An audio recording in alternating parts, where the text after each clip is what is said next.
हाम्रो यात्रा डोल्पा जिल्लाको असाध्यै विकट ठाउँ अप्पर डोल्पाको यात्रामा छौँ। हामी डोल्पाको दुनै बजारदेखि अप्पर डोल्पासम्म जानको लागि हिजो बिहानै यात्रा सुरु गरेका थियौँ। यहाँको बाटो असाध्यै अप्ठ्यारो, एकदमै गाह्रो। यस्तो अवस्थामा हामी हिँडिरहेका छौँ। एकजना मेरो साथी धेरै अगाडि पुग्नुभयो, धेरै त होइन, अलिकति 50 मिटर पर पुगिसक्नु भयो। मलाई अलिक गाह्रो भइरहेछ। तल धो खोला बगिरहेको छ, जुन खोला ठुलो भेरीको सहायक खोला मध्ये एउटा प्रमुख खोला रहेछ र हामी यस्तो बाटोमा हिँडिरहेका छौँ। र यही बाटोमा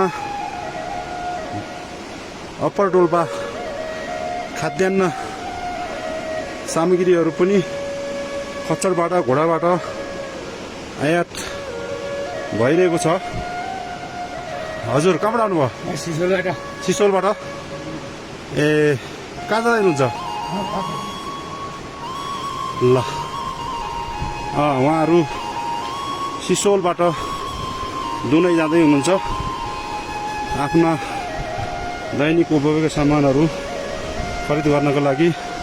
हजुर कहाँबाट आउनुभयो? सिसोलबाट। कहाँ जानुहुन्छ? सो किन जाँदै हुन्छ? ए, काठ ल्याउनलाई।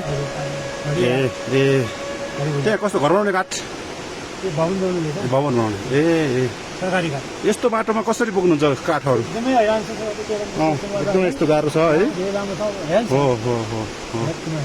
हो, म नेपालदेखि आउँदैछु पहिलो पटक। यो देखेर मलाई अचम्म लागिरहेछ, कसरी यहाँको दाजुभाइहरू दिदीबहिनीहरू कसरी हिँड्नुहुन्छ। एकदमै गाह्रो। के सरकारलाई केही भन्नुहुन्छ? सबभन्दा बाटो बन्द भए हो, त्यो भएर आउनुहुन्थ्यो। हस्, ल, धन्यवाद। हजुर, हस्। हेर्नुहोस्, यस्तो बाटो छ। यहाँका जनताले अरू केही पनि माग राखेको देखिएन। हामीलाई आवाज आवत गर्ने बाटो मात्रै भइदिए पनि हुन्थ्यो भन्ने माग राख्नुहुन्छ।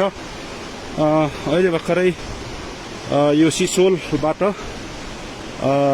तल भवन निर्माणका लागि काठ बोक्नका लागि, काठ ल्याउनको लागि जाँदैछौँ भन्नुभयो।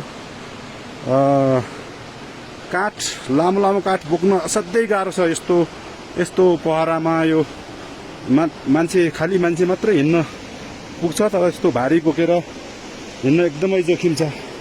हेर्नुहोस्, यस्तो भिड छ यहाँ। यहाँ तल यो खोला बगिरहेको छ, माथि यस्तो चट्टान छ।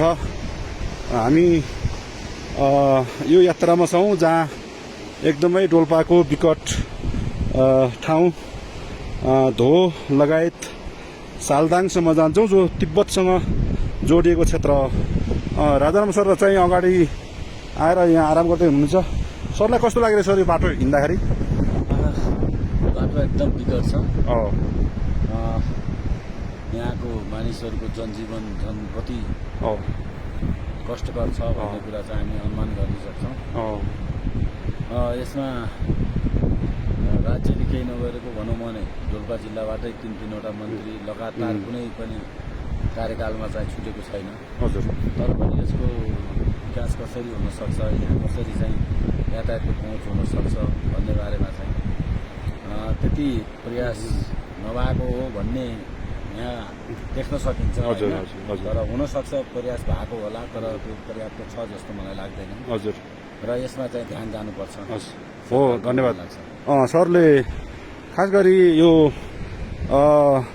राज्यले देशको लागि अथवा आफ्नो क्षेत्रको लागि आफ्नो निर्वाचित सांसदहरूले, मन्त्रीहरूले कस्तो खालको काम गर्ने भन्ने विषयमा ध्यान दिनुपर्ने कुराहरू आवश्यक छ भन्ने कुरा दिनुभयो। सायद यो पटक डोल्पा जिल्लाबाट 3 जना मन्त्रीहरू हुनुभएको छ यहाँको यो जिल्लाको। तर विकासको सन्दर्भमा हेर्दाखेरि यस्तो खालको अवस्था छ।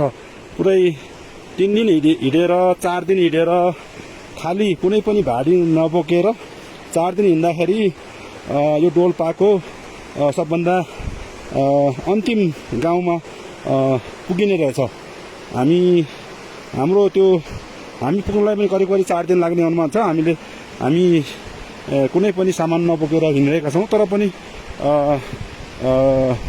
यहाँका जनताहरूले आफूलाई दैनिक उपभोग्य सामग्रीहरू बोकेर हिँड्दाखेरि 4 दिन 5 दिन त्यस्तो समय लाग्ने, समय मात्र लाग्ने होइन, असाध्यै यो बाटो विकट, घोडा खच्चडबाट सामानहरू बोक्नुपर्छ, आफैले बोक्नुपर्छ।